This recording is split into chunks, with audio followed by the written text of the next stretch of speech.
Hi friends, welcome to my channel.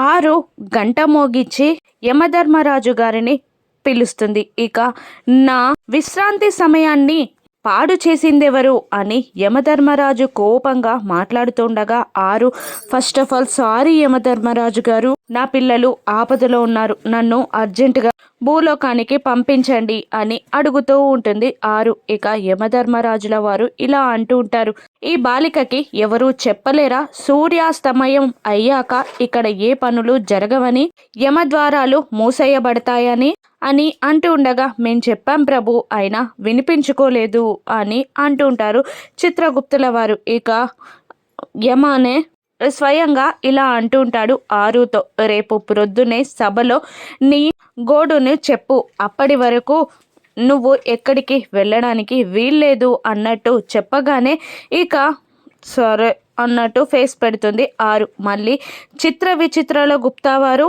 ఆ బాలికకి తన స్థావరాన్ని చూపించండి అని అనగానే ఎగిరి గంతేస్తూ పదండి పదండి మన ఇంటికి అని అనేస్తుంది. ఇక బాలిక అని గట్టిగా అరుస్తాడు యమధర్మరాజు. అప్పుడు గుప్తా గారు, స్థావరం అంటే మీ ఇంట్లో చెట్టు కింద నువ్వు నాకు ఏర్పాటు చేసావు కదా స్థావరం, అటువంటిదే ఈ యమలోకంలో నీకు మేము ఏర్పాటు చేసే స్థావరమే తప్ప ఇంటికి కాదు అని అంటూ పదబాలిక అని పరుగున తీసుకొని వెళ్ళిపోతారు గుప్తావారు ఆరుని.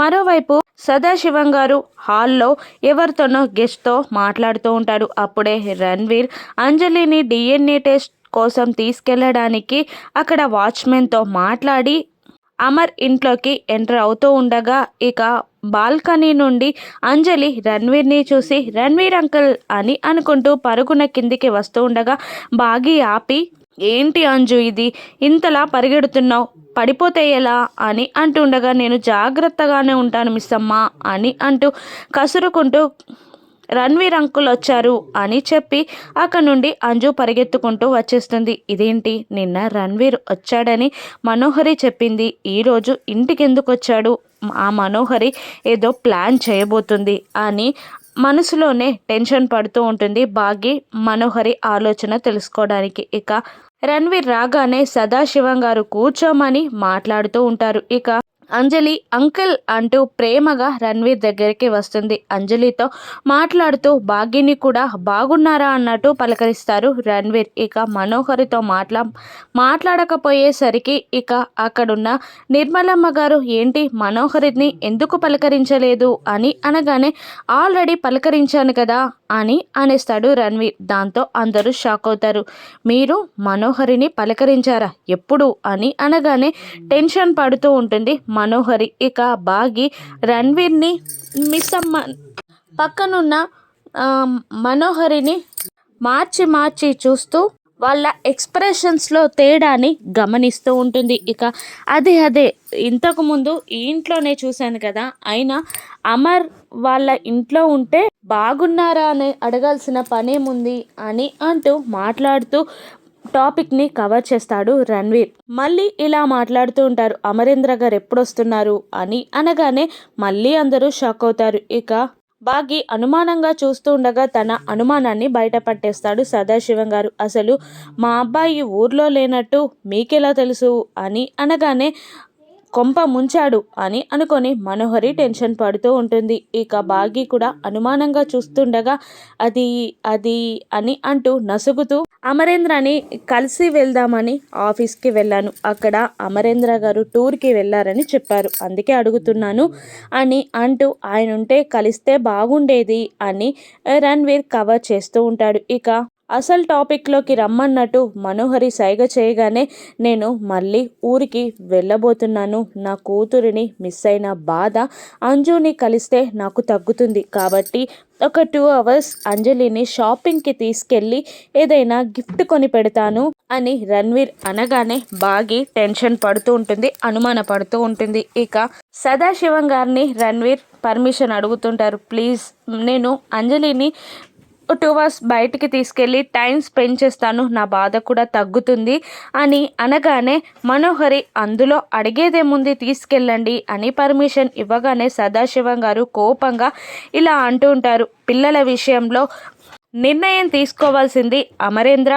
బాగి అని నీకు చెప్పాను కదా అని అంటూ కోపంగా మాట్లాడేసరికి రణ్వీర్ బాగి వైపు చూస్తూ, ప్లీజ్ మిస్సమ్మ గారు, ఒక్క 2 అవర్స్ అంజలిని బయటికి తీసుకెళ్ళడానికి పర్మిషన్ ఇవ్వండి అని అడుగుతూ ఉంటాడు. అప్పుడు ఒక్క నిమిషం ఆలోచించిన బాగి, ప్లీజ్ రణ్వీర్ గారు ఏమీ అనుకోవద్దు, ఆయన కూడా ఊర్లో లేరు, ఆయనను అడగకుండా నేను పంపించలేను అని అనగానే 2 అవర్సేనండి అని మళ్ళీ రిక్వెస్ట్ చేస్తాడు రణ్వీర్. అప్పుడు అబ్బా ప్లీజ్ ఏమీ అనుకోకండి, ఆయన లేనప్పుడు ఆయన పర్మిషన్ అడగకుండా నేను పంపించలేను, జ్యూస్ తీసుకొస్తాను అని అంటూ లోపలికి వెళ్ళగానే ఇక మనోహరి ఫోన్ చేయమన్నట్టు సైగ చేస్తుంది. దాంతో రణ్వీర్ నేను ఒక ఫోన్ కాల్ మాట్లాడుకొని వస్తాను అంటూ బయటికి వెళ్ళిపోతాడు. మరోవైపు తెల్లవారగానే ఆరు బాధగా కూర్చొని ఉంటుంది. ఇక గుప్తా గారు దాని దగ్గరికి రాగానే నా పిల్లలు డేంజర్లో ఉన్నారు, ఎలాగైనా కాపాడుకోవాలి అని అంటూ ఉండగా ఇక బాధగా ఉన్న ఆరుని చూసి గుప్తా మనసు కరుగుతుంది. అంతలో చిత్రగుప్తుల వారు చేసిన తప్పు గుర్తుకు రావడంతో ఇక ఆరుకి సహాయం చేయాలని నిర్ణయించుకొని, నేను చెప్పే పని ఒకటి చెయ్యి, ఇప్పుడు సభ మొదలు కాగానే ఆ సెంటర్లోకి వెళ్ళి నా పాపాల చిట్టా తీయమని నిలది, అప్పుడు ఏం జరుగుతుందో చూడు అని అంటూ ఉంటారు గుప్తా గారు. కానీ అప్పటికే చిత్రగుప్తుల వారు యమధర్మరాజుల వారు ఆరు గుచ్చి టెన్షన్ పడుతూ ఉంటారు.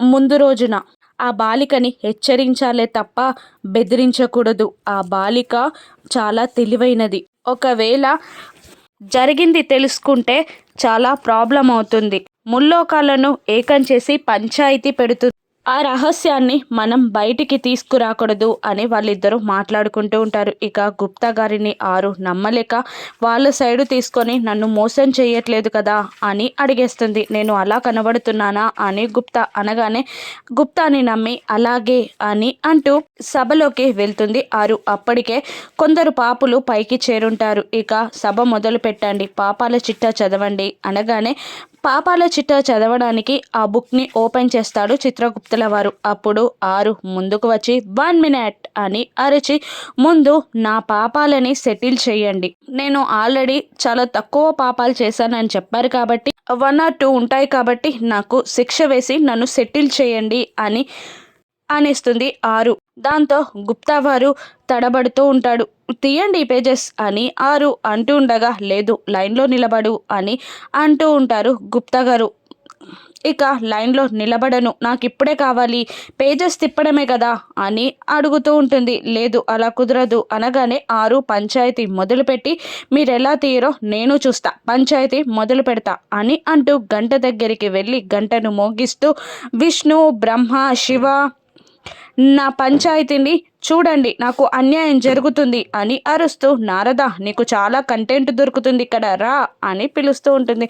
యమధర్మరాజుల వారు చిత్రగుప్తుని కోపంగా చూడగానే, ఇలా చెయ్యొద్దు బాలిక సభలో అని అంటూ బాలికని మళ్ళీ సభలోకి తీసుకొస్తారు చిత్రగుప్తుల వారు. ఇక తీసుకొచ్చాను అని అనగానే నా సంగతి తేల్చండి మళ్ళీ ఆరు అడుగుతుంటుంది. అప్పుడు సభని వాయిదా వేస్తున్నాను అంటూ యమధర్మరాజు మాయమైపోతారు. ఇక మరోవైపు రణ్వీర్ చెట్టు కిందికి వెళ్ళి అమర్కి ఫోన్ చేసి, నేను సిటీకి వచ్చాను, అంజలిని ఒక 2 అవర్స్ బయటికి తీసుకెళ్తాను అని పర్మిషన్ అడగగానే అతను అది అని నసుకుతూ ఉంటాడు అమర్. అప్పుడు ప్లీజ్ సార్, నా కూతుర్ని దూరం చేసుకున్నాను అని బ్రతిమిలాడగానే అలాగే అంటాడు అమర్, మీ మిస్సెస్కి కూడా ఒకసారి చెప్పండి అని అంటూ తీసుకెళ్ళి బాగీకి ఫోన్ ఇస్తారు. ఇక అంజలిని రణ్వీర్తో పంపించు అని అనేస్తాడు అమర్. ఏవండి అని ఒక్కసారి అనగానే, భయంగా ఉందా, ఏం టెన్షన్ పడకు, చాలా రోజుల నుండి రణ్వీర్ మనకి తెలుసు కదా, అయినా ఒక్కసారి బిడ్డని పోగొట్టుకున్నాడు కాబట్టి ఏం కాదు అని అమర్ చెప్పగానే అలాగే అని అంటుంది బాగి. ఇక వెళ్తున్న అమర్ని ఒక్క నిమిషం ఆగండి అని అంటూ అమ్ముని పిలిచి, అమ్ము అంజలి రణ్వీర్ గారితో బయటికి వెళ్తుంది, నువ్వు కూడా వెళ్ళు అని అనగానే ఇక రణ్వీర్ భయపడుతూ ఉంటాడు. మనోహరి కూడా టెన్షన్ పడుతూ ఉంటుంది. ఇక మీకేం ప్రాబ్లం లేదు కదా రణ్వీర్ గారు అని బాగి అడగగానే ఏం చెప్పాలో తెలియక తడబడుతుండగా అంజలి నాకొద్దు అని అనేస్తుంది. ఎందుకు అని అడుగుతుండగా, ఎవరినైనా టీచర్ని పక్కన పెట్టుకొని వెళ్తారా, దీన్ని తీసుకొని వెళ్తే అది కొనకు ఇది తినకు అని నాకు రిస్ట్రిక్షన్స్ పెడుతుంది అని అంజలి అనగానే, నేను కూడా వెళ్ళను, నాకు అసైన్మెంట్స్ రాసుకునేవి ఉన్నాయి అని అనేస్తుంది. అమ్ము దాంతో చేసేది లేక నేను అంజలిని రెడీ చేసి తీసుకొస్తాను అని అంటూ బాగి పైకి తీసుకెళ్తుంది. ఇక అంజలికి రణ్వీర్ సక్సెస్ఫుల్గా డిఎన్ఏ టెస్ట్ చేయించగలరా? ఆరు విషయంలో యమధర్మరాజులు గారు చేసిన తప్పేంటి? ఆరు తెలుసుకొని భూలోకానికి రానుందా? ఆరుకి జరిగిన అన్యాయం ఏంటి? రానున్న ఎపిసోడ్స్లో చూద్దాం. Thank you for watching.